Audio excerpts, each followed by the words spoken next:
ప్రియ దేవుని బిడ్డలారా, అందరికీ మరొకసారి హృదయపూర్వకమైన వందనాలు తెలియజేస్తూ ఉన్నాను. గత వారము మనము ప్రభువు గొప్పవాడు అనే విషయాన్ని మనం ఆలోచన చేశాం. దేవుడు గొప్పవాడు, ఆయన అధిక శక్తి కలిగినవాడు. ఆయన శక్తి ఎంత అంటే మనము వర్ణించలేనంత, మన జ్ఞాపకాల్లోనికి మనము గుర్తించలేనంత బలము కలిగిన వాడు దేవుడు. ఒక చిన్న ఉదాహరణ చెప్తాను. మిడత మనిషి ఒకటేనా? ఒకటి కాదు. మిడత కేవలము 52 రోజుల పాటు బ్రతకగలుగుతుంది. మిడత యొక్క ఆయుష్కాలము, మిడత యొక్క లైఫ్ స్పాన్ ఎంత అంటే 52 days to 60 days, 2 months, యావరేజ్గా 2 months మాత్రమే మిడత బ్రతుకుతుంది. అటువంటి మిడత మనిషి యొక్క జీవిత కాలాన్ని అంచనా వేయగలదా? అంచనా వేయలేదు. మనిషి ఎప్పుడు పుట్టాడని కానీ, మనిషి ఎలా ఆలోచిస్తాడని కానీ, మనిషి యొక్క నామములు కానీ, మనిషి యొక్క గుణాలు కానీ, మనిషి యొక్క కార్యాలు కానీ మిడత అంచనా వేయలేదు. ఎందుకంటే మిడత చాలా చిన్నది. అది బ్రతికేదే 52 రోజుల నుంచి 60 రోజులు, 2 నెలల మాత్రమే బ్రతకగలిగిన మిడత 60-70 సంవత్సరాల పాటు బ్రతకగలిగే మనిషి గురించి అది అంచనా వేయలేదు. అలాగే దేవుని సన్నిధిలో మనిషి ఎలా ఉన్నాడనంటే మిడతల వంటి వారి వలె ఉన్నారని లేఖనం చెబుతుంది. యెషయా గ్రంథంలో ఒక మాట ఉంటుంది, చూద్దాం ఒకసారి. యెషయా గ్రంథములో 40వ అధ్యాయము, యెషయా గ్రంథములో 40వ అధ్యాయము 22వ వచనమును మనం చూద్దాం ఒకసారి, లేదా 21వ వచనం కూడా. యెషయా గ్రంథము 40వ అధ్యాయము 21వ వచనం చూసినట్లయితే, మీకు తెలియదా? మీరు వినలేదా?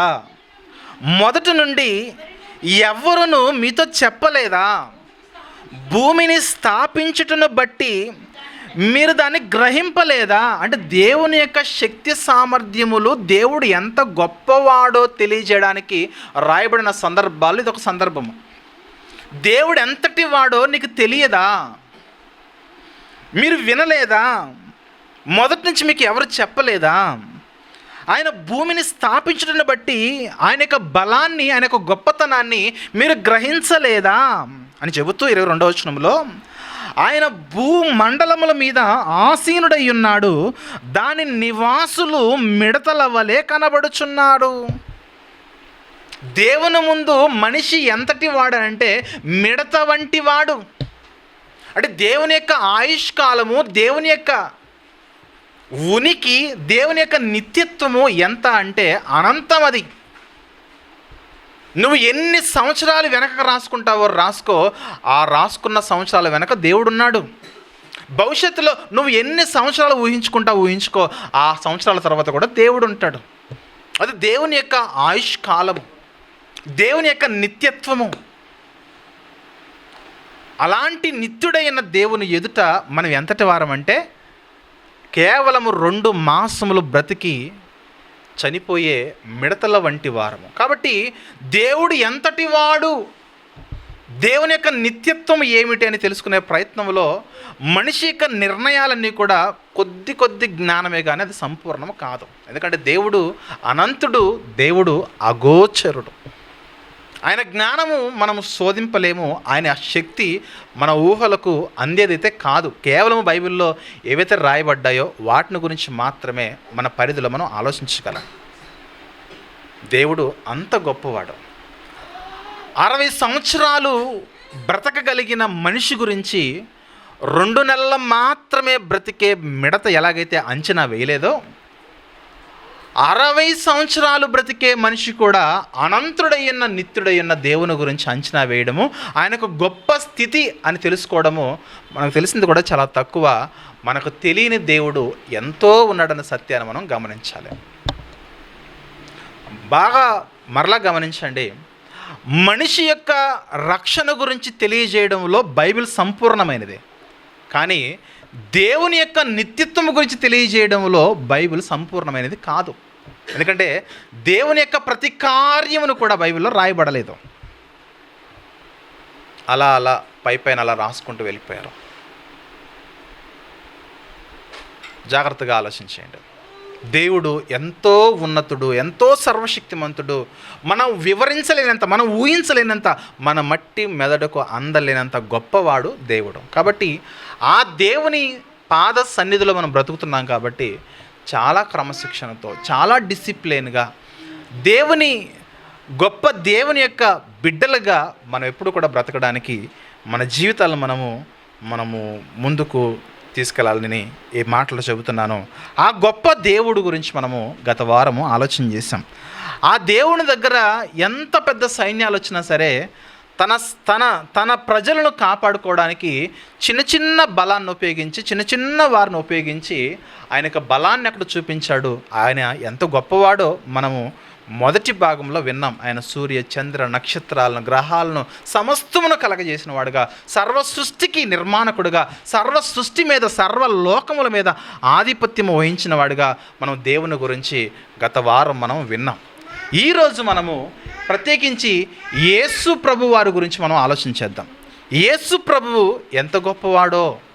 ఎందుకంటే ఈరోజు యేసు ప్రభు యొక్క గొప్పతనము అన్యులకు అర్థం కావట్లేదు అంటే ఓకే, కానీ బైబిల్ చదువుతున్న వారికి కూడా, బైబిల్ని వివరిస్తున్న వారికి కూడా, దేవుని నమ్ముకున్న వారికి కూడా, ఆయన రక్తంలో కడగబడిన వారికి కూడా, ఇంకా బాగా చెప్పాలంటే మనలో కూడా అనేకులకు యేసు ప్రభు యొక్క గొప్పతనం అర్థం కావట్లేదు. ఎందుకు అన్నానో చివరి వరకు వినండి. మనలో కూడా అనేకులకు యేసు ప్రభు యొక్క గొప్పతనం ఎందుకు అర్థం కావట్లేదో మనం తెలుసుకోవాలి. మనం యేసు ప్రభు వారిని ఎంత గొప్పవారిగా మనం పరిగణించాలో జాగ్రత్తగా వినడానికి ఈ మాటలు వినవలసిందిగా కోరుచున్నాను. ఎందుకంటే ఈరోజు చాలామంది, మీరు గమనించండి, చాలామంది సేవకుల యొక్క వారి యొక్క పరిచర్య చూడండి. ఎవరిని ఏమన్నా సరే ఎవరికి రోషం రాదు, కోపం రాదు. Excuse me. యేసు ప్రభువుని ఎవరు ఏమన్నా మనకు రోషం రాదు, మనకు కోపం రాదు. కానీ సేవకుండా మాత్రం ఏదన్నా అంటే వెంటనే కోపాలు వచ్చేస్తాయి. కొంతమంది పెద్ద పెద్ద సేవకులు ఉంటారు. అదే సమయంలో అనేక మంది యేసు ప్రభు మీద దుర్భాషలాడుతూ ఆయన యొక్క ఔన్నత్యాన్ని, గొప్పతనాన్ని తగ్గిస్తూ చాలామంది చాలా రకాలుగా వీడియోలు చేస్తున్నవారు సమాజంలో చాలామంది ఉన్నారు. క్రైస్తవ్యంలో కూడా యేసు ప్రభువు కూడా కేవలం మనలాంటి వాడే, కాకపోతే మనకంటే కొంచెం మంచోడు అని చెప్పే బోధలు కూడా ఉన్నాయి. యేసు ప్రభు యొక్క దైవత్వాన్ని ఒప్పుకోకుండా యేసు ప్రభు కేవలం మనలాంటి వాడే, కాకపోతే మనకంటే కొంచెం మంచోడు, పరిశుద్ధుడు, అంతవరకే ప్రభువుని కన్సిడర్ చేసేవాళ్ళు క్రైస్తవ ప్రపంచంలో చాలామంది ఉన్నారు. వీళ్ళకున్న సమస్య ఏంటంటే వీళ్ళని ఎవరైతే నడిపిస్తున్నారో ఆ డినామినేషన్ గురించి ఏదైనా తప్పుగా మాట్లాడితే వెంటనే ఆగమేఘాల మీద మన మీద గొడవకు వచ్చేస్తారు, కౌంటర్ వీడియోలు దాఖలా చేస్తారు. వారి సేవకుడు గురించి మనం ఏదైనా మాట్లాడితే వెంటనే అందరూ కూడా వచ్చేస్తారు, మాట్లాడతారు, రోషం కలిగి ఎన్నో వీడియోలు చేస్తూ ఉంటారు. కానీ ఈరోజు యేసుక్రీస్తు వారి మీద బురద జల్లుతున్న వారు అనేక మంది ఉన్నారు. కానీ ఎవరు కూడా నోరు మెదపట్లేదు. చూడండి, కొన్ని సందర్భాల్లో నిన్నేమన్నా అంటే నీకు రోషం వస్తుంది, కానీ యేసు ప్రభుని అంతమంది అన్ని రకాలుగా దాడి చేస్తున్నారు. ఆయన యొక్క వ్యక్తిత్వం మీద, ఆయన పరిశుద్ధత మీద మరి నీకేమాత్రమైన రోషం వస్తుందా అని అందుకే అన్నాను, నీవు కూడా యేసు ప్రభు యొక్క గొప్పతనాన్ని గుర్తించలేకపోతున్నావు. నేను నీ భార్య అంటే నీకు కోపం వచ్చేస్తుంది, నేను నీ భర్త అంటే నీకు కోపం వస్తుంది, నేను నీ పిల్లల నుండి ఏమన్నా అంటే నీకు కోపం వస్తుంది, ఎవరైనా పెద్దవాళ్ళు నిన్ను ఏదన్నా అంటే నీకు కోపం వస్తుంది, సేవకుడు నిన్ను ఏదన్నా అంటే కోపం వస్తుంది. కానీ ఈరోజు మనం ఇలా ఉన్నామంటే మన ప్రభు మన కొరకు ఎంత గొప్ప త్యాగము చేశాడో. ఆయన సృష్టి నిర్మాణంలో ఆయన పాత్ర ఉన్నది. సృష్టి నిర్మాణకుడు, సృష్టికర్త. మనుషుల యొక్క రక్షణకు, మనుషుల యొక్క విశ్వాసమునకు, సమస్తమును కూడా ఆయన ఆధారము.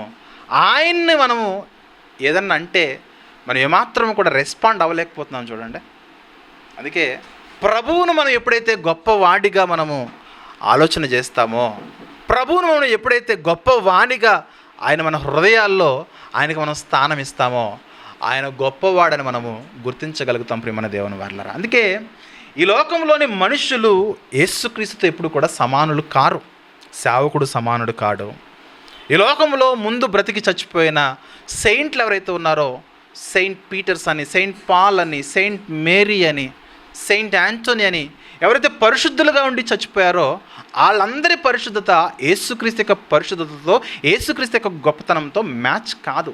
కాబట్టి సేవకుడు ఎప్పుడు కూడా యేసుక్రీస్తుతో సమానుడు కాడు. చాలామంది అంటూ ఉంటారు, నన్ను కూడా అంటూ ఉంటారు, దేవుడి తర్వాత మీరే అండి మాకు. నో నో నో, దేవుడి తర్వాత నేను కాదు. ఎందుకంటే దేవునితో నేను సమానుడు కాను. మాకు మీరే దేవుడు అండి అనే పదాలు కూడా నేను వింటూ ఉంటాను రెగ్యులర్గా పరిచర్యలో. నో నో నో, నేను దేవునితో సమానాన్ని ఎప్పటికీ కూడా కాను. నేను చాలా చాలా చాలా అంటే చెప్పుకోవడానికి కూడా పనికిరానంత మరి అల్పమైన స్థాయి నాది, సేవకుడనే నా స్థాయి. కాబట్టి దేవుడు ఎంత గొప్పవాడో మనం గమనించాలి. ఎందుకు ఈ విషయాలు చెప్తున్నానంటే, యేసుక్రీస్తు వారు ఈ లోకానికి వచ్చిన ఆ కాలంలో యేసుక్రీస్తు ఈ లోకంలోనికి రాలేదు అని యేసుక్రీస్తు యొక్క గొప్పతనాన్ని తగ్గించే స్థితులు అనేక మంది మరి బయలుదేరినట్లుగా మనం చూస్తాం. యోహాను గారు రాసిన 2వ పత్రికలో 7వ వచనం చూద్దాం ఒకసారి. యోహాను గారు రాసిన 2వ పత్రిక 7వ వచనం మనం చూసినట్లయితే, 7వ వచనం యోహాను గారు రాసిన 2వ పత్రికలో 7వ వచనం చూస్తే, యేసుక్రీస్తు శరీరధారియే వచ్చినని ఒప్పుకొనని వంచకులు అనేకులు లోకములో బయలుదేరి ఉన్నారు. ఏమన్నా చెప్పండి, వీళ్ళు యేసుక్రీస్తు ఈ లోకములో పుట్టలేదు, యేసుక్రీస్తు ఈ లోకంలోనికి రాలేదు. సో యేసుక్రీస్తు ఈ లోకంలోనికి రాలేదు అని శరీరధారిగా నరావతారిగా రాలేదు.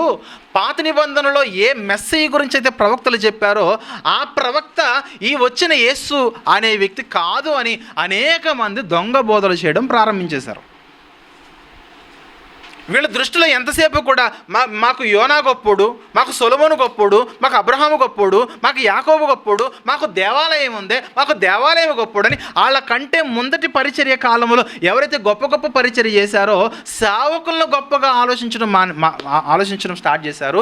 సేవకులను గొప్పవారుగా గుర్తించడం ప్రారంభించారు. కానీ ఏ దేవుని కుమారుడు దైవముగా ఇలలోనికి వచ్చి దైవ సంబంధమైన కార్యాలు చేస్తూ ఉన్నారో ఆ ప్రభు యొక్క గొప్పతనాన్ని గుర్తించడం మానేసిన పరిసయ్యుల జాతి, ధర్మశాస్త్ర ఉపదేశకుల జాతి ఆ రోజుల్లో ఎక్కువైపోయింది.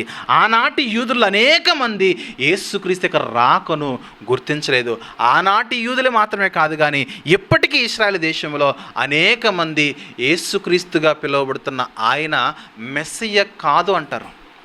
మెస్సి ఇంకా రాలేదు అని ఇంకా మెస్సియ కొరకు ఎదురు చూసేవారు ఇప్పటికి కూడా ప్రజెంట్ జనరేషన్లో కూడా ఉన్నారు.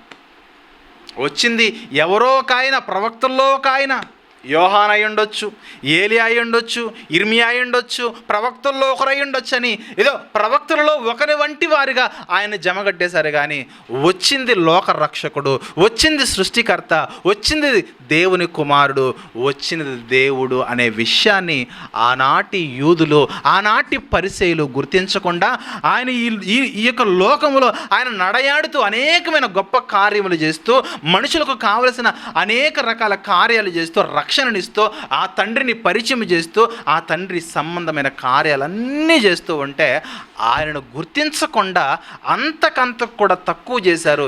ఎంత తక్కువ చేశారనంటే, నువ్వు చేస్తున్న కార్యములు ఏవైతే ఉన్నావో ఆ కార్యములకి ఆత్మకు ఎలాంటి సంబంధం లేదు. ఆ కార్యములు బయల్జెబూలు అనే దెయ్యము ఆత్మ వల్ల నువ్వు చేయుచున్నావు, కానీ నీకీ దేవునికి ఎలాంటి సంబంధం లేదని మాట్లాడడం ప్రారంభించేశారు. ఎవరి గురించి మాట్లాడుతున్నారు వీళ్ళు? దైవత్వము యొక్క సర్వ పరిపూర్ణత ఎవరిలో అయితే ఉన్నదో ఆ ప్రభువు గురించి తక్కువగా మాట్లాడడం ప్రారంభించారు. ఈ పాయింట్ మనం ఎందుకు వినాలంటే, ఈ విషయాన్ని మనం ఎందుకు గమనించాలనంటే, బాగా వినండి, జాగ్రత్తగా వినండి. ఆనాటి పరిసయ్యులకు అలాగే ఈనాటి పరిసయ్యులకు యేసు ప్రభు కంటే వాళ్ళ కళ్ళెదుట పరిచర్య చేస్తూ ఉన్న సేవకులనే వారిని గొప్పగా చేయడం ప్రారంభించారు. అందుకే యేసు ప్రభువే మాట్లాడతాడు, నువ్వు ఏ సేవకుడినైతే గొప్పగా నువ్వు పూజిస్తున్నావో, ఏ సేవకుడినైతే నువ్వు గొప్పగా ఆరాధిస్తున్నావో, ఏ సేవకుడైతే నువ్వు గొప్పవాడవని ఎంచుతున్నావో ఆ సేవకులందరికంటే నేను గొప్పవాడిని అని ప్రభువు మాట్లాడిన సందర్భాలు బైబిల్ గ్రంథంలో మనము పుష్కలంగా చూస్తాం. కాబట్టి జాగ్రత్తగా మనం ముందుకెళ్దాము. మత్తయి సువార్తలో 12వ అధ్యాయము 40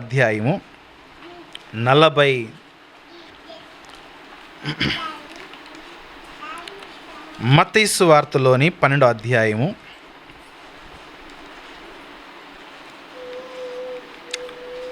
మనము 38వ వచనం చూద్దాం, సందర్భము అర్థం కావడానికి. మత్తయి సువార్త 12వ అధ్యాయం 38వ వచనం చూస్తే, అప్పుడు శాస్త్రులలోను పరిసయ్యులలోను కొందరు, బోధకుడా, నీ వలన ఒక సూచక్రియ చూడగోరుచున్నామని ఆయనతో చెప్పగా, విచిత్రం ఏంటంటే ఇదే శాస్త్రులు ఇదే పరిసయ్యులు 22వ వచనం నుండి చూసిన పోర్షన్ చూస్తే, ప్రభువు మూగవారికి గుడ్డివారికి దయ్యం పట్టిన వారికి స్వస్థతనిస్తే, నువ్వు చేసిన స్వస్థత ఆత్మను బట్టి కలిగినది కాదు కానీ దయ్యములకు అధిపతి అయిన బయల్జెబూలు వలె అధిపతి వలన జరిగిన కార్యమని యేసు ప్రభు వారిని సాతాను సంబంధిగా అంటగట్టే ప్రయత్నము ఆ రోజుల్లో వారు చేసి, తర్వాత మరలా ప్రభు దగ్గరకు వచ్చి అంటున్నారు, నువ్వు ఒక సూచక్రియ చేస్తావా అని అడుగుతున్నారు. మళ్ళా ఆల్రెడీ చేస్తేనేమో బయల్జెబూల్ అనే దెయ్యపు ఆత్మ వల్ల చేసావన్నారు, మరలా వచ్చి అంటున్నారు నీవు ఒక సూచక్రియ చూడగోరుచున్నామని ఆయనతో చెప్పగా ఆయన అన్నాడు, వ్యభిచారులైన చెడ్డ తరము వారు సూచక్రియను అడుగుచున్నారు, ప్రవక్త అయిన యోనా గూర్చిన సూచక్రియే కానీ మరి ఏ సూచక్రియను వారికి అనుగ్రహింపబడదు. ఎవరితో మాట్లాడుతుంది చెప్పనా? యేసుప్రభు వారు ఎవరిని అంత పెద్ద మాట్లాడు చెప్పనా? పరిశీలన శాస్త్రం ఏమన్నాడు చెప్పండి? వ్యభిచారుల్లో ఆలోచించొద్దు. ఏంటి అంత తీవ్రమైన పదజాలను యేసుప్రభు వారు ఎందుకు ఉపయోగించారు చెప్పండి? నీ కళ్ళెదుట కనబడుతున్న దైవ స్వరూపము, దేవత్వం యొక్క సర్వ పరిపూర్ణత, యేసుక్రీస్తు వారు దేవుని యొక్క స్వరూపము, ఆ తండ్రి యొక్క స్వరూపముగా ఈ లోకానికి వచ్చిన ఆయన కార్యాలను గుర్తించకుండా ఇలా హృదయాల్లో యోనా గొప్పోడు, అబ్రహాము గొప్పోడు, సొలొమోను గొప్పోడు అని ఎంతో గొప్పలుగా ప్రగల్భాలు పలుకుతూ ఉంటే, ఆల్రెడీ పైన ఎన్నో అద్భుతాలు చేస్తే దెయ్యం యొక్క అధికారంతో చేసామన్నారు. అసలు మీకు యోనా మీకు అర్థమవుతున్నాడా? యోనా చేసిన కార్యం మీకు అర్థమవుతూ ఉన్నదా? యోనా చేసిన కార్యం మీకు అర్థమైతే మీ కళ్ళెదుటున్న నేను యోనా కంటే గొప్పోడని చెబుతున్నాడు. చూద్దాం ఒకసారి. ఇక్కడ 41వ వచనం చూద్దాం. 41వ వచనంలో, నీనివే వారు యోనా ప్రకటన విని మారు మనసు పొందిరి గనుక విమర్శ సమయమున నీనివే వారు ఈ తరము వారితో నిలవబడి వారి మీద నేరస్థాపన చేతురు. ఇదిగో యోనా కంటే గొప్పవాడు ఇక్కడ ఉన్నాడు. మీ ఎదుట ఉండి మాట్లాడుతున్నది ఎవరు అంటే యోనా కంటే గొప్పవాడు. మీరు యోనా గొప్పవాడు అనుకున్నారు కదా. యోనా ఎలాంటి గొప్పవాడు అంటే, దేవుడు ఒక మాట చెబితే ఆ మాట వినకుండా నీనివేకి వెళ్ళమంటే తర్షీషుకు పారిపోయిన యోనా మీ దృష్టిలో గొప్పవాడైతే, పారిపోయిన యోనా గొప్పవాడైతే నేను అలా కాదు. దేవుని చిత్తాన్ని ఈ లోకములో నెరవేర్చడానికి ఎలాంటి చెడ్డ కార్యాలు కానీ, ఎలాంటి భయము కానీ, ఎలాంటి బెరుకు కానీ, ఎలాంటి దుస్తత్వము కానీ, ఎలాంటి పాపము కానీ లేకుండా పరిచర్య చేయడానికి వచ్చిన నేను యోనా కంటే గొప్పవాడిని. యోనా సువార్తను ప్రకటించింది కేవలం నీనివే ప్రజలకు మాత్రమే, కానీ నేను ప్రకటిస్తున్న సువార్త సర్వలోకానికి సువార్త ప్రకటించట కొరకు. యేసుక్రీస్తు పాపులను రక్షించుటకు యేసుక్రీస్తు లోకమునకు వచ్చెను, కేవలం ఇశ్రాయేలునకు కాదు. యేసుక్రీస్తు సువార్త కేవలం ఇశ్రాయేలుకు కాదు, కేవలము సువార్త ఒక యూదులకు మాత్రమే కాదు, కానీ సర్వలోకానికి సువార్త ప్రకటించడానికి యేసుక్రీస్తు లోకానికి వచ్చటం. కానీ యోనా ఎంతమంది ప్రకటించాడు చెప్పండి? కేవలము ఒకే ఒక ప్రాంతానికి ప్రకటించాడు, నీనివే ప్రాంతానికి. ఆ ప్రజలు మారుమనసు పొందారు. కానీ ఈరోజు యేసుక్రీస్తు సువార్త విని సర్వలోకంలో అన్ని దేశాల్లో కూడా, ప్రతి దేశంలో కూడా సువార్తను వింటూనే ఉన్నారు. చూడండి, సువార్తను వింటున్నా. అందుకే నువ్వు ఏ యోనా అయితే, ఏ సేవకుడైతే గొప్పవాడు అనుకుంటున్నావో ఆ సేవకుడి కంటే యేసు ప్రభు వారు గొప్పవాడు. ఈ లోకంలో కూడా ఇది బుద్ధి ఉందండి. దేవుడు చెప్పిన పని చేయరు, యేసుక్రీస్తు వారు చెప్పిన పని చేయరు. దేవుడు బ్రతకమన్నట్టుగా బ్రతకరు. అర్థమవుతుందా? యేసుక్రీస్తు వారు చెప్పినట్టుగా బ్రతకరు. కానీ ఎవరు చెప్తే చేస్తారు చెప్పనా? సేవకుడు చెప్పింది చేస్తారు. కొంతమంది మూఢ ఆచారాల్లో ఉంటారు, మూఢ నమ్మకాల్లో ఉంటారు. దేవుడు కొన్ని నిబంధనలు ఇచ్చాడు, కొన్ని ఆజ్ఞలు ఇచ్చాడు, ఇలా బ్రతకడం చెబితే అలా బ్రతకరు. కానీ సేవకుడు మాత్రం ఏదో ఒకటి చెబితే కొంతమంది వ్యక్తి పూజ చేస్తారు, సేవకుడినే పూజిస్తారు. కొంతమందికి యేసు ప్రభు వారి కంటే సేవకుడే ఎక్కువ. యేసు ప్రభు వారికి గుడి కట్టడం కంటే సేవకునికే గుడి కట్టే సందర్భాలు చాలా ఉన్నాయి. అందుకే అంటున్నాడు ఇక్కడ, యోనా చిన్నవాడు, ఒక నిర్ణీత సమయంలో ఒక కొంతకాలం పరిచర్య చేసినవాడు.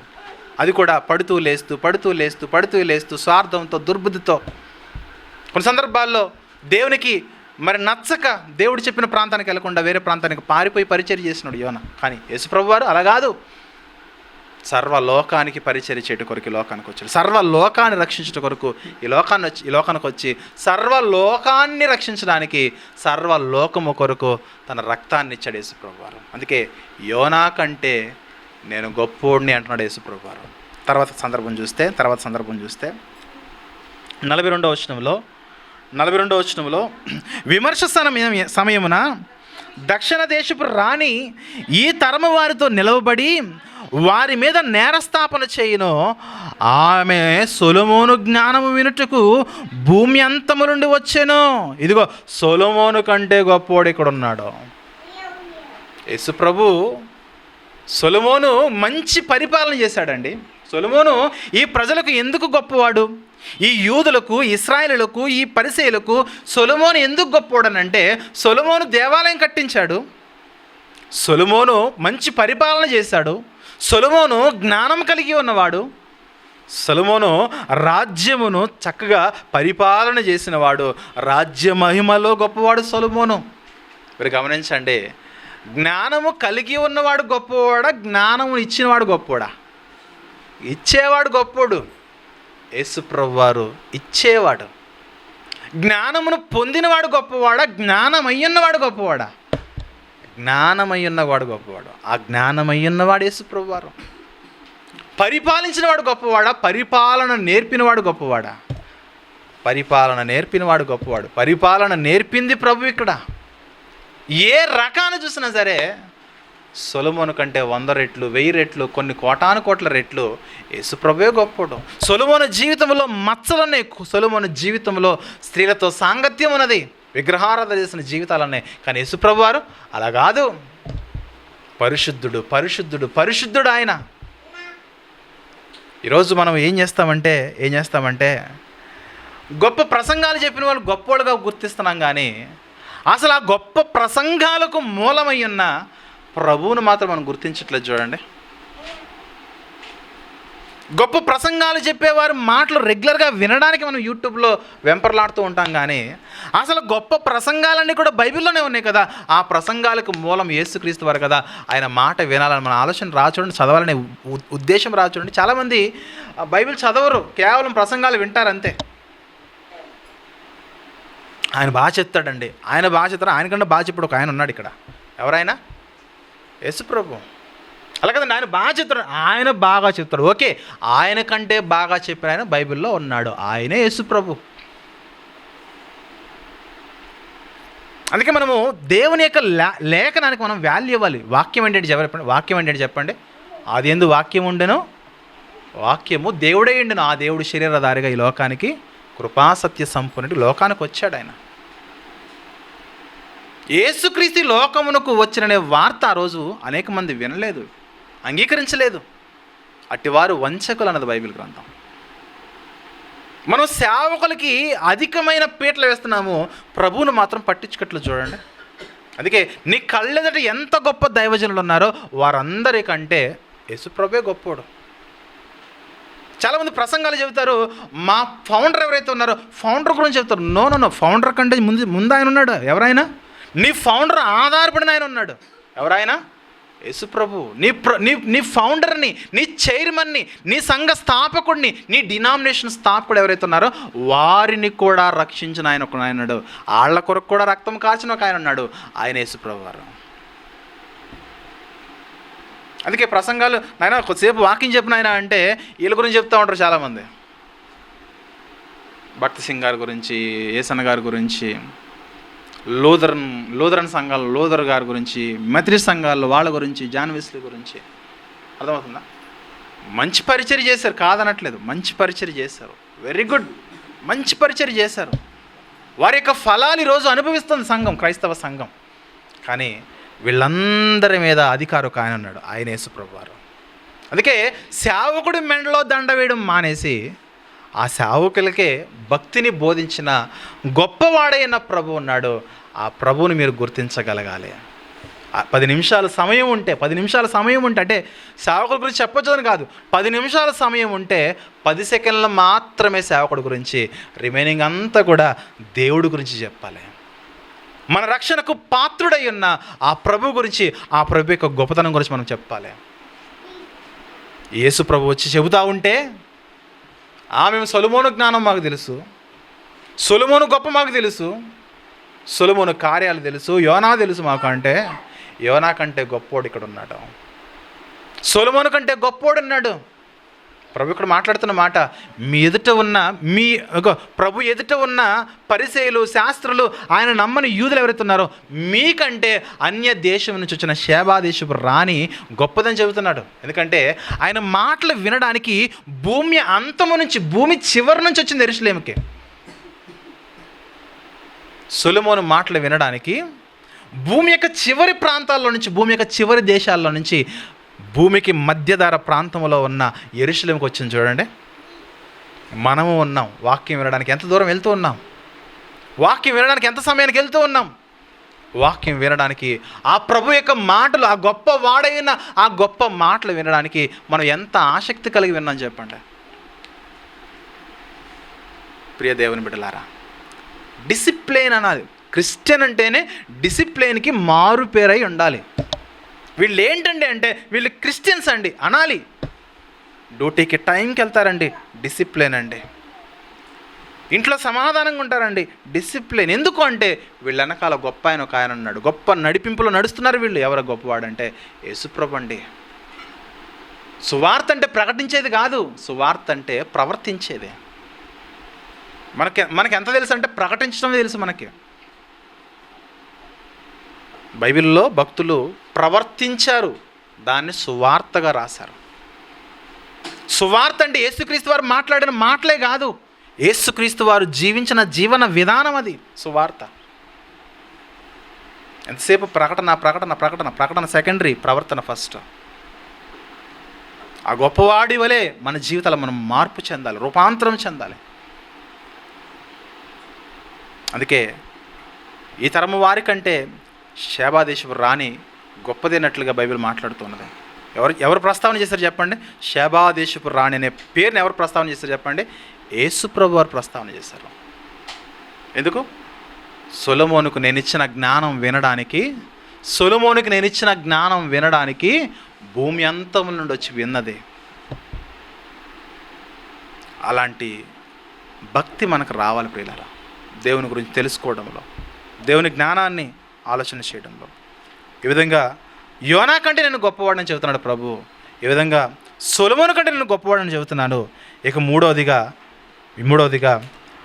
ఈ యూదులకున్న భయంకరమైన పరిస్థితి ఏంటంటే, బలహీనత ఏంటంటే, వచ్చిన యేసుప్రభును గుర్తించలేదు కానీ వాళ్ళ వంశానికి పూర్వీకుడై ఉన్న అబ్రహాము పేరు చెప్పుకుని బ్రతికడం ప్రారంభించేస్తారు. మేము అబ్రహాము సంతానం, అబ్రహాము కంటే గొప్పవాడు, అబ్రహాము సంతానం అని గొప్పగా మాట్లాడుకుంటూ ఉంటే ప్రభు అన్నాడు, నువ్వు ఏ అబ్రహాము గురించి అయితే మాట్లాడుతున్నావో ఆ అబ్రహాము కంటే నేను గొప్పవాడిని. చూద్దాం ఒకసారి. యోహాను సువార్త 8వ అధ్యాయము, యోహాను సువార్తలో 8వ అధ్యాయము 53వ వచనం చూద్దాం ఒకసారి. యోహాను సువార్త 8వ అధ్యాయము 53వ వచనం చూద్దాం. 53వ వచనం చూస్తే, మన తండ్రి అయిన అబ్రహాము చనిపోయిన కదా, నీవు అతని కంటే గొప్పవాడివా? ప్రవక్తలను చనిపోయిరి, నిన్ను నీవెవడవని చెప్పుకొనుచున్నావని అడిగితే, అందుకు ఆయన అంటున్నాడు, నేను అబ్రహాము కంటే గొప్పోడినే. అబ్రహాము కంటే నేను ఎలా గొప్పోడిని చెప్పనా? అబ్రహాము విశ్వాసులకు తండ్రి ఉండొచ్చు, కానీ నేనెవరిని? విశ్వాసులకు నేను కర్తను, నేను విశ్వాసమునకు ప్రారంభము నేను. నీ తండ్రి అయిన అబ్రహాము కూడా నా దినము నన్ను చూడ మిగుల ఆనందించెను. అబ్రహాము నన్ను చూశాడు. యేసుప్రభువును అబ్రహాము చూశాడట. అదే కదా 56వ వచనంలో, మీ తండ్రిని అబ్రహాము నా దినము చూతనని మిగుల ఆనందించెను, అది చూచి సంతోషించెను. అబ్రహామే, నువ్వు ఎవరినైతే గొప్పవాడు అంటున్నావో ఆ గొప్పవాడైన అబ్రహాము కూడా నన్ను చూడాలనుకున్నాడు. అబ్రహాము నన్ను చూచి మిగుల ఆనందించి సంతోషించెను. అబ్రహాము కంటే గొప్పవాడు నేను. ఏమర్థమవుతుంది? ఈరోజు క్రిస్టియన్ ప్రపంచం ఎలా ఉన్నదనంటే, సేవకులకి డినామినేషన్లకి మినిస్ట్రీస్కి ఇక ఆయన ఏది చెబితే అదే రైట్ అన్నట్లుగా, ఆయనే కరెక్ట్ అన్నట్లుగా ఒక వ్యక్తి పక్షముగా జాయిన్ అయిపోయి, ఒక వ్యక్తి డినామినేషన్ పక్షంగా వీళ్ళుండిపోయి పోట్లాడుకుంటున్నారు. కానీ నా ప్రభు ఎంత గొప్పవాడు, ఆ ప్రభు యొక్క ఔన్నత్యాన్ని నేను గుర్తించగలిగి, ఆయన యొక్క నిత్యత్వాన్ని గుర్తించగలిగి, ఆయన యొక్క మహిమ కలిగిన స్థితిని నేను గుర్తించగలుగుతున్నానని ఆలోచిస్తున్నారా? ప్రభు ఇక్కడ మెన్షన్ చేశాడు 54వ వచనము, చాలా బ్యూటిఫుల్గా చెబుతున్నాడు. ఏంటా మాట అంటే, అందుకు యేసు, వీళ్ళు అడిగారు, నువ్వు అబ్రహాము కంటే గొప్పోడు అంటే, ప్రభు అంటున్నాడు, అబ్రహాము కంటే గొప్పోడు అనుకుంటున్నారా? అబ్రహాము కంటే గొప్పోడు అనే మాట చాలా చిన్నది. నేను ఎంత గొప్పోడు అంటే, దేవునితో తండ్రితో నాకు సమానమైన హోదా ఉందంటున్నాడు. ఎందుకంటే తండ్రి నన్ను మహిమపరిచాడు. అదే కదా 54వ వచనంలో, అందుకు యేసు, నన్ను నేనే మహిమపరుచుకుని ఎడల నా మహిమ ఒట్టిది. మా దేవుడని మీరు ఎవరిని గురించి చెప్పుదురో ఆ తండ్రియే నన్ను మహిమపరచుచున్నాడు. నేను కుమారుణ్ణి, నేను దేవుని కుమారుణ్ణి, నేను మెస్సీగా వచ్చిన వాడిని. నన్ను ఈ లోకానికి తండ్రి పంపించాడు, ఆ తండ్రి నన్ను మహిమపరచుచున్నాడు. యేసు ప్రభు యొక్క గొప్పతనం ఎంతో మనం గమనించగలగాలి. అర్థమవుతుందా? నిత్యత్వములో ఈక్వాలిటీ ఉన్నది, స్వభావంలో ఈక్వాలిటీ ఉన్నది తండ్రి కుమార పరిశుద్ధాత్మలకు. దాన్ని మనం గుర్తించట్లేదు. ప్రభు చెబుతున్న డైరెక్ట్ స్టేట్మెంట్, తండ్రి నన్ను మహిమపరుస్తున్నాడు, తండ్రే మహిమపరుస్తున్నాడు. అలా కాదండి, నాకంటే తండ్రి గొప్పవాడు కదా అని అంటే, ఎస్, ఎక్కడ గొప్పవాడు? కార్యనిర్వాహంలో గొప్పవాడు. నేను దాసున్నయ్యాను ఈరోజు ఈ లోకానికి వచ్చి దాసున్నయ్యాను, రిక్తునిగా అయ్యాను. నాకంటే తండ్రి గొప్పవాడు, కానీ ఆ తండ్రి నన్ను మహిమపరుస్తున్నాడు. అది నా స్టాండర్డ్, అది నా స్థాయి. ఆ స్థాయి ఎలాంటిది? ఆ తండ్రితో సమానుడిగా ఉండుట విడిచిపెట్టకూడదని భాగ్యం అని ఎంచుకోలేదు. అంటే తండ్రితో సమానమైన స్థాయి ఆయనది యేసుప్రభు వారిది. అంత గొప్పోడు ఆయన. కేవలం ఒకే ఒక కారణము, మట్టి మనిషిగా ఈ లోకానికి వచ్చాడని ఒకే ఒక కారణంతో తెలియని వాళ్ళు తెలియనట్లుగా మాట్లాడుతున్నారు, తెలిసిన వారు కూడా తెలియనట్లుగా మాట్లాడుతున్నారు. యేసుప్రభు స్థాయి ఏంటి అంటే, యేసుప్రభు యొక్క గొప్పతనం ఏంటంటే, తండ్రి చేత మహిమను పొందుకునేంత స్థాయి యేసుప్రభు వారిది. చిన్నోడేదే కాదు, మనకు అర్థమైనంత చిన్నోడు కాదు యేసుప్రభు వారు. అబ్రహాము కంటే గొప్పడు అంటే ప్రభు అన్నాడు, దేవుడే నన్ను మహిమపరుతున్నాడు ఆయన అంటున్నాడు. అది నా స్థాయి. అంటే ఆ సమానత్వం గమనించాలి. అంటే యేసుప్రభు వారు ఈ లోకంలోని తండ్రిని ఎలాగైతే మహిమపరిచాడో, ఒకరినొకరు మహిమపరుచుకుంటున్న ఆ స్థాయి మనకు జ్ఞాపకం ఉండాలి. అది ప్రభు యొక్క గొప్పతనము. ప్రియమైన దేవుని వారలారా, అబ్రహామును చూసి అబ్రహామే గొప్పవాడు అనుకుంటే, నో, అబ్రహాము కంటే కొన్ని లక్షల స్థాయిల్లో యేసుప్రభు గొప్పవాడు. ఆయనది దైవత్వపు స్థాయి, అబ్రహాముది మానవత్వపు స్థాయి. మానవులలో విశ్వాసముల్లోనికి తొలిగా ప్రవేశించిన చక్కటి స్థితి ఆయనదే. విశ్వాసులకు తండ్రిగా అబ్రహాం మనకు పరిచయం అవుతున్నాడు, కానీ విశ్వాసమునకు కర్తయు దానిని కొనసాగించు వాడైన యేసు వైపు మీరు చూడాలి. అది మన స్థాయి. మనం ఆ స్థాయిలోకి రావాలి. అది యేసుప్రభు వారి స్థాయి. మీరు అబ్రహామును చూస్తే కాదు, ఆ అబ్రహామునకు విశ్వాసమునకు కారణమైన కర్త అయిన యేసును చూడండి. యేసు ప్రభు వారిది అది స్థాయి. పౌలదే చెప్తున్నాడు, అబ్రహాము సంతానం అబ్రహాము సంతానమని సంకలో బాదుకోకండి. అబ్రహాము కూడా విశ్వాసం ఉంచింది ఆ యేసు ప్రభు మీదే. పాత నిబంధనల భక్తులందరినీ చూడండి, ఐగుప్తు సింహాసనము కంటే క్రీస్తు విషయమైన నింద గొప్ప భాగ్యం. అంటే మోషే గారు కూడా అని అన్నాడు, నేను క్రీస్తు కావాలి నాకు అంటున్నాడు. నాకు క్రీస్తు కావాలి. క్రీస్తు అంత గొప్పవాడు ప్రియులారా. మనం ఏం చేస్తామంటే సేవకులకి గూళ్ళు కట్టేస్తాం, ఆలయాలు కడతాం. ఎవరికి ఆలయం కట్టాలో ఆ ఆలయంలో యేసుప్రభు ఉండడు. ఆలయాన్ని చక్కగా అందంగా తీర్చిదిద్దుతాడు, కానీ ఆలయంలో జరుగుతున్న పనికిమాలిన పనులను బట్టి అక్కడ ప్రభు ఉండడు. వ్యక్తి పూజలను బట్టి, సేవకుడిని ఆరాధించడం బట్టి కొన్ని ప్రాంతాల్లో సేవకుల మీద పూలు చల్లుతారు, దండలేస్తారు, పాలేస్తారు. వాళ్ళు వెళ్తూ ఉంటే వాళ్ళు ముందు మొత్తం చీరలు పరిచేసి పూలు చల్లుతూ ఉంటారు. ఇదే మానవైతే తెలియదు. ఎవరిని ఎక్కడ ఉంచాలో అక్కడే ఉంచాలి. అంటే సేవకుడిని నేను గౌరవించవద్దు, హానర్ చేయొద్దని చెప్పట్లేదు. హానర్ చేయండి, ఎంత గౌరవించాలో అంతే. దేవుడి కంటే అధికంగా కాదు. సేవకుడు ఎవరునంటే దేవుని తర్వాతనే, అంతేగాని దేవుని కంటే ముందు కాదు. యేసుప్రభు తర్వాతనే, యేసుప్రభు కంటే ముందు కాదు. అబ్రహాము కంటే యేసుప్రభు గొప్పోడు. విశ్వాసులకు తండ్రి కంటే విశ్వాసులకు కర్త ఎప్పటికీ గొప్పోడే. తర్వాత 4వ పాయింట్ చూద్దాం. యోహాను సువార్త 4వ అధ్యాయము 12వ వచనం చూద్దాం ఒకసారి. యోహాను సువార్త 4వ అధ్యాయము 12వ వచనం చూస్తే సమరీ స్త్రీ మాట్లాడుతుంది. తానును తన కుమారులను పశువులను ఈ బావి నీళ్లు త్రాగి మాకిచ్చిన మన తండ్రి అయిన యాకోబు కంటే నువ్వు గొప్పోడు అన్నది. ఎవరెవరా? సమరీ స్త్రీ. తెలియక ఈ మన పితరులు అబ్రహాము తర్వాత ఇస్సాకు కుమారుడని యాకోబు ఉన్నాడు కదా, ఆ యాకోబు ఈ బావిని తవ్వించాడు సమరయలో. అప్పటి నుంచి ఇప్పటి వరకు అనేక తరాలు వారు, మన పితరులు, మన పూర్వీకులు అనేక మంది ఈ బావి నీళ్ళు తాగారయ్యా. ఈ బావిని ఎవరు తవ్వించారనంటే పేరు రాస్తారు అక్కడ. ఈ బావి ఎవరి బావి? యాకోబు బావి. అంతే కదా. బావిలు తవ్వించిన వారు ఏం చేస్తారు చెప్పండి? పేర్లు రాస్తారు. ఒక ట్యాంక్ కట్టించారనుకోండి, ఆ ట్యాంక్ కింద ఒక శంకుస్థాపన చేసిన రాయి ఉంటుంది. దాని మీద ఎవరైతే ప్రారంభించారో, ఎవరైతే ముగించారో, దానికి ఎవరైతే ఓపెన్ చేశారో వాళ్ళ యొక్క శిలాఫలకాలు ఉంటాయి. మా ఊరికి ఒకప్పుడు నీళ్లు లేవండి, మా ఊరిలో కుళాయిలు రావడానికి, ట్యాపులు రావడానికి పలానా ఆయన ఒక ట్యాంక్ కట్టించాడని అక్కడ రాస్తే ఆయన ఎప్పుడు కూడా స్మరించుకుంటూ ఉంటారు. రాజమండ్రి దగ్గర మరి గోదావరి మీద ధవళేశ్వరం ప్రాజెక్ట్ కట్టారు. ఎవరు కట్టారు? సర్ ఆర్థర్ కాటన్ కట్టారు. ఇప్పటికీ కూడా ఉభయ గోదావరి జిల్లాల వారు ఆయన స్మరించుకుంటారు. ఎందుకు? ఆనకట్ట కట్టాడండి. ఆకలి నుండి మా గోదావరి జిల్లాలను కాపాడాడండి అని ఆయన్ని మనం స్మరించుకుంటూ ఉంటారు. ఇప్పటికీ గోదావరి జిల్లాల వారు ఆయన్ని స్మరించుకుంటూ ఉంటారు. కానీ అక్కడితో ఆగిపోతే ఆర్థర్ కాటన్ కేవలం ఆనకట్ట మాత్రమే కట్టాడు.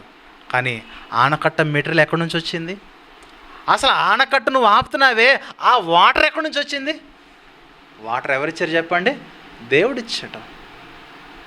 సేమ్ సమరీ స్త్రీ కూడా పలుకుతుంది ప్రభు దగ్గరకు వచ్చి, తానును తన కుమారులను తన పశువులను ఈ బావి నీళ్లు త్రాగి మాకిచ్చిన మన తండ్రిని యాకోబు కంటే నువ్వు గొప్పోడు అంటే, అమ్మా అసలు ఈ నీళ్ళు ఇచ్చిందే నేనమ్మా. నేను ఎవరిని? సృష్టికర్తను. అవును, యాకోబు కంటే గొప్పోడని నేను.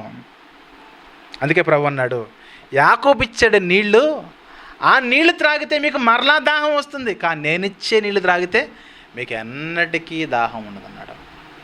అలాగని ఇక్కడ యాకోబు నేను తక్కువ చేయట్లేదు, యాకోబు కంటే గొప్పోడని చెబుతున్నాడు. అబ్రహామును తక్కువ చేయలేదు, అబ్రహాము కంటే గొప్పోడని చెబుతున్నాడు. సొలొమోను తక్కువ చేయలేదు, సొలొమోను కంటే గొప్పోడని చెబుతున్నాడు. యోనాను తక్కువ చేయలేదు, యోనా కంటే గొప్పోడు. యోనా ఒక ప్రాంతానికి పరిచర్య చేశాడు, కానీ నేను ప్రపంచానికి పరిచర్య చేయడానికి వచ్చాను. సొలొమోను ఒక ప్రాంతాన్ని పరిపాలించాడు, నేను ప్రపంచాన్ని పరిపాలించడానికి వచ్చాను. సొలొమోనికి ఒక నిర్ణీతమైన జ్ఞానం ఉన్నది. నాకైతే ప్రపంచం మీద సకల రాజ్యాల మీద అవగాహన ఉన్నది, సకల రాజ్యాల మీద జ్ఞానం ఉన్నది. అది యేసు ప్రభు యొక్క స్టాండర్డ్. అది దైవత్వములో రెండవ వ్యక్తిగా మనకు యేసు ప్రభు వారు కనబడుతూ ఉన్నారు. అదే ఆయన స్థాయి. ఈరోజు మనము ఆ స్థాయిని మర్చిపోయి చిన్న చిన్న వాటి కొరకు ఆయన ఉపయోగించుకుంటే ఎలా? కార్పొరేటర్ని ఏం అడగాలో అదే అడగాలి, ముఖ్యమంత్రిని ఏం అడగాలో అదే అడగాలి, పిఎంని ఏం అడగాలో అదే అడగాలి, ఎవరిని ఏది అడగాలో అదే అడగాలి, దేశ అధ్యక్షుడిని ఏం అడగాలో అదే అడగాలి. తప్పు చేసిన తర్వాత ప్రధానమంత్రి క్షమాభిక్ష పెట్టలేడు, కానీ ఎవరు పెట్టగలరు చెప్పండి? ప్రెసిడెంట్ ఆఫ్ ఇండియా పెట్టగలడు క్షమాభిక్ష. మన యేసుప్రభు దగ్గరకు వచ్చి చిన్న చిన్న వాటి కొరకు కాదు, అడిగితే అది అడగాలి. ఏదది? పరలోకం అడగాలి. పరలోకం కొరకు కావలసిన జీవితం అడగాలి. మనం ఏమైపోయిందంటే ఈ నీళ్ళ కొరకు, ఉప్పు కొరకు, పప్పు కొరకు ప్రభువా ఇక్కడ ఆగిపోతున్నాం మనం. పరలోకమునకు వెళ్ళవలసిన భక్తి నాకు కావాలి నాయన. ఎన్ని శ్రమలు వచ్చినా, ఎన్ని నిందలు వచ్చినా, ఎన్ని అవమానాలు వచ్చినా వాటన్నిటిని కూడా దిగమింగుకొని నన్ను నేను నీ కొరకు సమర్పించుకోవాలనే ఆతృత కలిగి ప్రభువుని అడిగితే ప్రభు యొక్క గొప్పతనం మనకు అర్థమవుతుంది. ఎస్, నేను యాకోబు కంటే గొప్పోడిని. యాకోబు కేవలం ఒక బావి మాత్రమే తవ్వాడు, కానీ నేను సముద్రాలకు కారణము నేను, నదులకు కారణము నేను, పర్వతాలకు కారణము నేను, మేఘాలకు కారణము నేను, సూర్యుడికి చంద్రుడికి ప్రకృతిలో జరుగుతున్న ప్రతి మార్పుకు కారణము నేను. నా వలననే సమస్తము కూడా నడిపింపబడుతూ ఉన్నాయి. Is the creator. ఎవరైనా కలిగి ఉన్నదేదియు ఆయన లేకుండా కలగలేదు. ఒక్క బావి తవ్వించినందుకే నువ్వు యాకోబు కంటే గొప్పోడు అంటే, అలాంటి చెరువులు, అలాంటి కుంటలు ఈ భూమి మీద అనేకమైన వాటిని ఆయన చేశాడు. చెరువు ఎండిపోతుందా? మరలా నీళ్ళు పంపిస్తాడు. చెరువు ఎండిపోతుందా? మరలా పంపిస్తున్నాడు. ఇంకా బాగా చెప్పాలంటే, నువ్వు ఏ బావిలో అయితే నీళ్లు తాగుతున్నావో ఆ బావిలోనికి ఓటలు ఇచ్చింది కూడా ఆయనే. ఆయనే. ప్రియమైన దేవుని బిడ్డలారా, గమనించగలగాలి. మన జీవితంలో మనం ఏమై ఉంటున్నామో మనం గమనించగలగాలి. యాకోబు కంటే గొప్పోడు అంటే ఎస్ అమ్మ, యాకోబు కంటే గొప్పోడు నేను. తర్వాత ఇంకొక మాట చూద్దాం. మత్తయి సువార్త 12వ అధ్యాయము. మత్తయి సువార్త 12వ అధ్యాయము 6వ వచనం చూద్దాం ఒకసారి. మత్తయి సువార్త 12వ అధ్యాయము 6వ వచనం చూసినట్లయితే, 6వ వచనం చూస్తే, దేవాలయం కంటే గొప్పవాడి కూడా ఉన్నాడని మీతో చెప్పుచున్నాను. ఆ రోజుల్లో ఈ సొలొమోను కట్టిన దేవాలయము బబులోనులు కూల్చిన తర్వాత మరి జకరియా, హగ్గయి, జెరుబ్బాబేలు, ఎజ్రా వీరి నాయకత్వంలో రెండవ దేవాలయం కట్టబడిన తర్వాత అది కూడా కొద్ది కాలానికి శిథిలావస్థలోకి వెళ్ళిపోయిన తర్వాత మహాహేరోదు మరలా 46 సంవత్సరాలు కష్టపడి ఆ దేవాలయాన్ని మరలా కట్టిస్తాడు. ఈ యూదులు ఎంతసేపు కూడా వీళ్ళకి దేవుడు అవసరం లేదు, దేవాలయం ఒకటి ఉంటే చాలనే ఆలోచనలోకి వెళ్ళిపోయారు. అందుకే ప్రభు అంటున్నాడు, దేవాలయానికంటే గొప్పవాడు నేను, దేవాలయం కంటే గొప్పవాడు ఇక్కడ ఉన్నాడు. దేవాలయము కొన్ని సంవత్సరాల్లో కూలిపోతుంది, కానీ మీ హృదయాల్లో మీ స్థానమై ఉన్న ఈ దేవాలయం, యేసుప్రభు అనే దేవాలయము, అది ఎన్నటికి కూడా కూల్చబడదు, కదల్చబడదు. అందుకే దేవాలయం కంటే గొప్పవాడు. సొలొమోను కట్టిన దేవాలయం కూలిపోయింది, మహాహేరోదు కట్టిన దేవాలయము కూలిపోయింది, జెరుబ్బాబేలు, హగ్గయి, ఎజ్రా, మరి జకరియా వీరి నాయకత్వంలో కట్టిన రెండవ దేవాలయము రోమిలో దాడి వలన క్రీస్తు శకం 70లో అది కూడా కూలిపోయింది. దేవాలయాలు ఎప్పటికైనా కూలిపోతాయి, కానీ దేవుడు మాత్రము ఆయనకి నాశనం ఉండదు. అందుకే దేవాలయం కంటే గొప్పవాడిని నేను. ఈరోజు చాలామంది చర్చికి ఎందుకు వెళ్తున్నారనంటే అక్కడ బాగుంటుందండి, దానికి అర్థం చెప్పండి. ఆ దేవాలయం బాగుంటుందండి. మేము మెదక్కి వెళ్తున్నాం. ఎందుకు వెళ్తున్నావు? బాగుంటుంది. అంటే మెదక్లో ఉన్న యేసుప్రభు హైదరాబాద్లో ఉండడా? అర్థమవుతుందా? మెదక్లో ఉన్న యేసుప్రభు హైదరాబాద్లో ఉండడా? ఉంటాడు. కానీ ఏం చేస్తారంటే ఒక ప్రత్యేకమైన ఒక సందర్భం రాగానే ఆవిడ ఉరికేస్తారు. నువ్వు వెళ్ళాల్సిన అవసరం ఏముంది అంటే, నీకు ప్లేస్ని ఇంపార్టెంట్గా, నువ్వు భవనాన్ని ఇంపార్టెంట్ ఇస్తున్నావు, కానీ దేవుడు సర్వవ్యాపి. యేసుప్రభు అంతటా ఉంటాడు. ఆయన రక్షణ కార్యం అంతటా ఉంటుంది. అందుకే నువ్వు ఏ దేవాలయాన్ని చూసైతే వెళ్తున్నావో ఆ దేవాలయం కంటే నువ్వు గొప్పోడిని. నువ్వు ఎక్కడ ఇద్దరు ముగ్గురున కూడి నా నామమును ప్రార్థన చేస్తారో వారి మధ్యన నేను ఉంటానన్నాడు ప్రభు. ఆయన అన్నాడా? అన్నాడు. దానికి అర్థం ఏంటి? ఇక్కడ టెంపుల్ ముఖ్యము కాదు. ఎవరు ముఖ్యము? దేవాలయము కంటే గొప్పవాడైన ప్రభువు ముఖ్యము. దేవాలయం కంటే గొప్పవాడైన వాక్యం ముఖ్యము. అందుకే వాక్యము చెట్టు కింద ప్రకటింపబడిందా, చెట్టు కిందైనా వినాలి. వాక్యము ఎడారిలో వినబడుతుందా, అక్కడే వినాలి. ఎండ వేడిమిలో వినాలి. వాక్యము వర్షములో వినబడుతుందా, అక్కడే వినాలి. వర్షము వలన, వరద వలన నీకు వస్తున్న ఆపద కంటే వాక్యం వల్ల నీకు వస్తున్న ఆదరణ గొప్పది. చెట్టు కింద అయినా, టెంట్ కింద అయినా, డేరా కింద అయినా, గుడారం కింద అయినా. చుట్టిల్లు తెలుసా మీకు? చుట్టిల్లు, తాటాకిల్లు అయినా, పెంకిటిల్లు అయినా, ఇంట్లో ఆరాధన జరిగినా నువ్వు పాల్గొనాలి. అట్లా కాదండి, ఇది ఇంట్లో అండి, ఇక్కడికి వస్తే మాకు మంచిగా అనిపించట్లేదని అంటే నీకు వాక్యం తెలియనట్టే, నీకు వాక్యం మీద అవగాహన లేనట్టే, యేసుప్రభు నీకు అర్థం కానట్టే.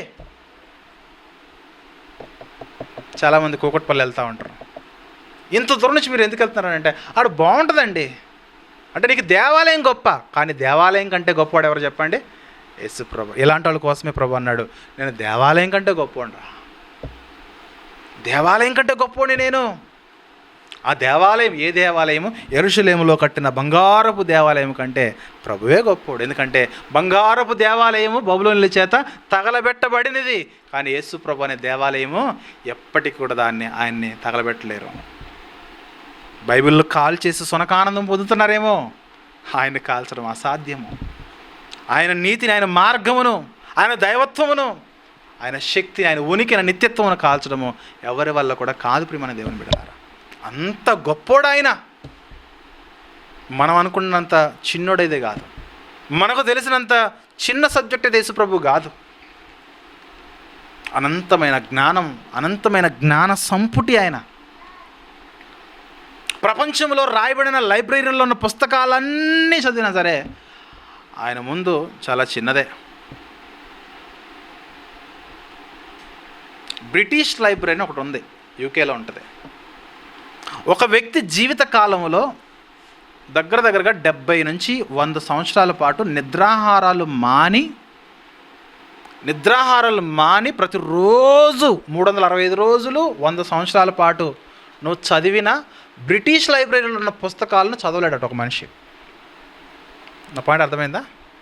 బ్రిటిష్ లైబ్రరీ ఏదైతే ఉందో చాలా పెద్ద లైబ్రరీ, ఒక ఊరంత ఉంటుంది అనుకోండి. దానిలో ఉన్న పుస్తకాలు ఒక మనిషి తన ఆయుష్కాలంలో చదవడం అసాధ్యము. అన్ని పుస్తకాలు ఉన్నాయి. ఆ పుస్తకాల్లో ఉన్న జ్ఞానం అంతటి కంటే గొప్పవాడు యేసుప్రభు వారు. అవుతుందా? బైబిలు మన రక్షణకు ఎంత కావాలో అంత మాత్రమే బైబిల్ మనకి ఇచ్చింది ఇన్ఫర్మేషన్. మన రక్షణ కార్యానికి సంబంధించి బైబిల్ సంపూర్ణమే, కానీ వారి కార్యాల గురించి చెప్పే విషయంలో బైబిల్ సంపూర్ణం కాదు. ఒకవేళ అది వాళ్ళ కార్యాలన్నీ రాస్తే కనుక మన జీవితంలో ఒకసారి కూడా బైబిల్ చదవలేము మనం. అందుకే అంత గొప్పోడు, నేను దేవాలయం కంటే గొప్పోడు ఆయన. ఈరోజు చాలామంది యెరూషలేము యాత్ర చేస్తారు. యెరూషలేము యాత్ర ఎంత అవుతుంది అని అంటే 50,000 నుంచి ₹1,00,000 అవుతుంది.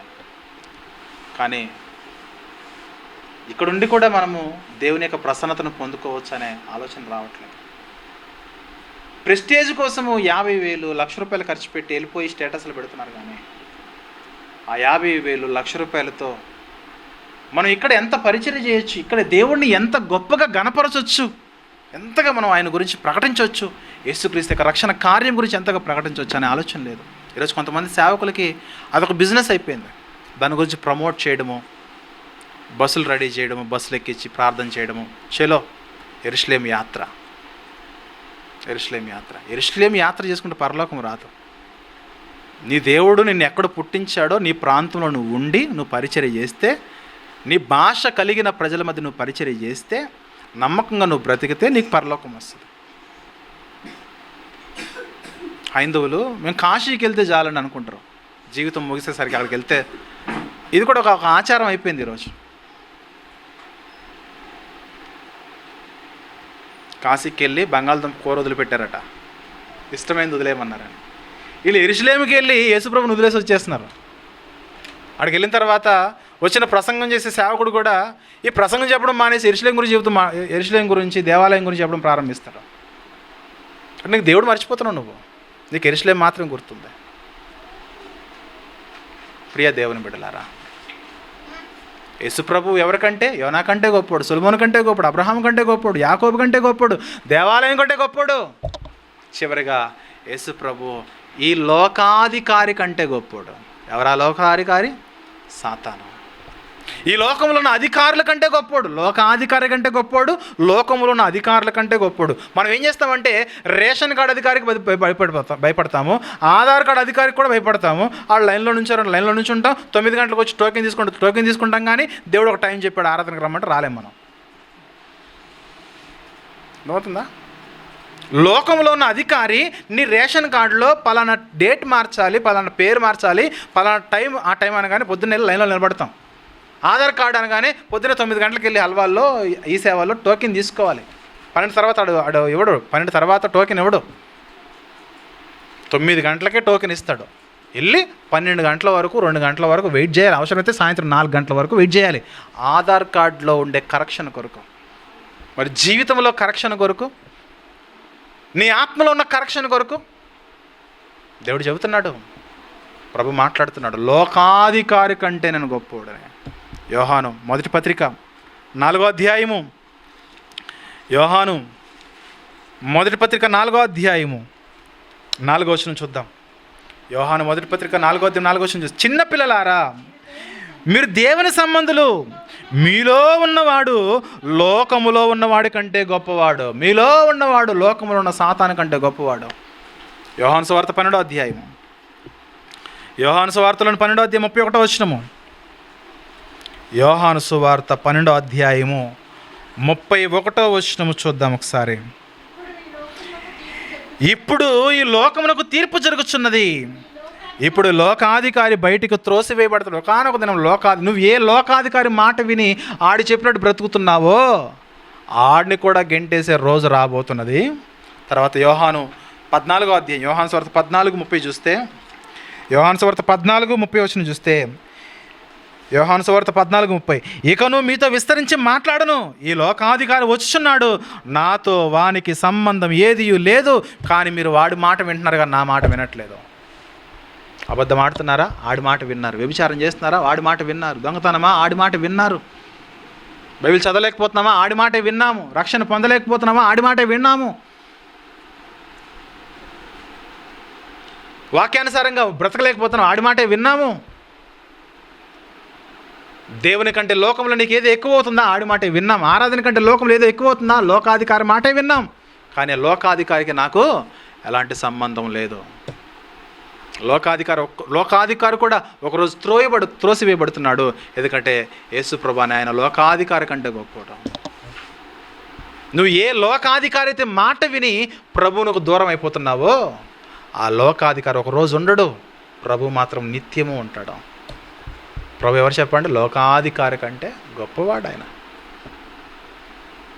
అందుకే లోకములో అధికారుల మాటలు విని మనము దేవుని సువార్తను చేయడం మానేసిన రోజులు ఉన్నాయి. లోకములో అధికారుల మాటలు విని దేవుని సన్నిధికి మానేసిన రోజులు కూడా ఉన్నాయి. అర్థమవుతుందా? దేవుడు ఒక కట్టడగా, ఒక నియమముగా ఈ డే ఆదివారంన ఇక్కడ మీరు సన్నిధిలో ఉండాలి.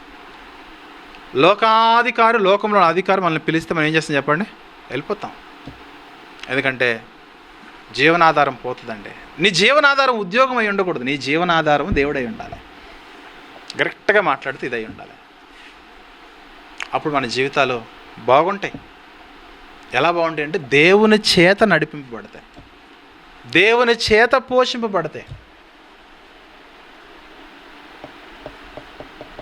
అదే యేసు ప్రభు అంత గొప్పోడు. ఎవరికంటే? యోనా కంటే గొప్పోడు,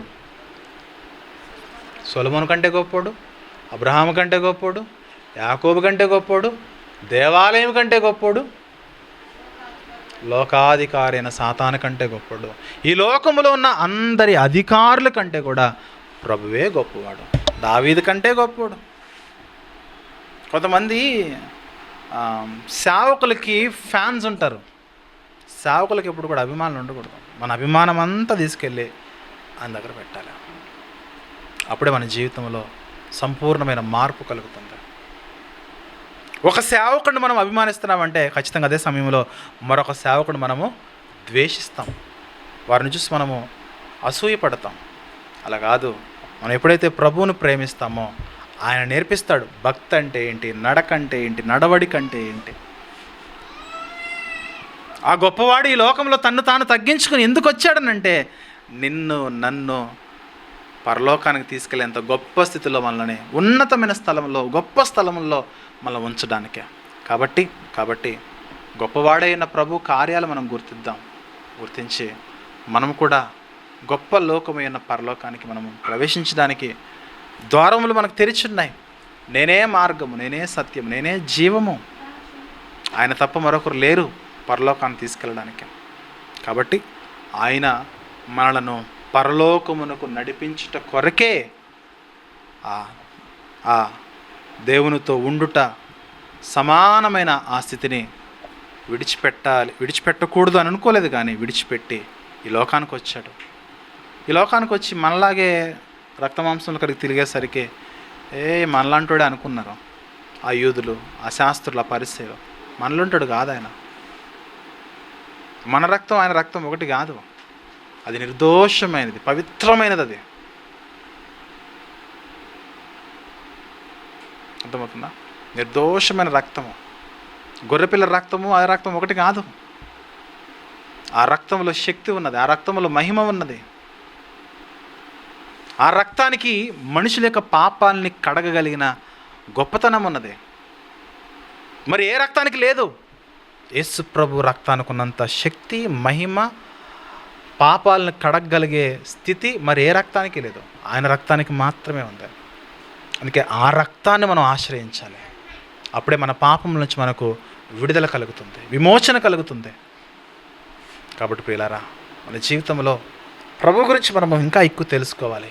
ఆయన ఎంత గొప్పవాడో మనం తెలుసుకుంటే ఆయన యందు మనం అత్యంత భయభక్తులు కలిగి ఆయన ద్వారా పరలోకమునకు, ఆయన ద్వారా మనము తండ్రిని మనం చేరగలిగే గొప్ప మధ్యవర్తిగా యేసుప్రభు వారు మనకున్నారు. కాబట్టి జాగ్రత్తగా ప్రభు యొక్క ఔన్నత్యాన్ని మనం గుర్తించుకుంటూ ఆధ్యాత్మిక జీవితంలో వ్యక్తుల కంటే నా దేవుడు గొప్పవాడు.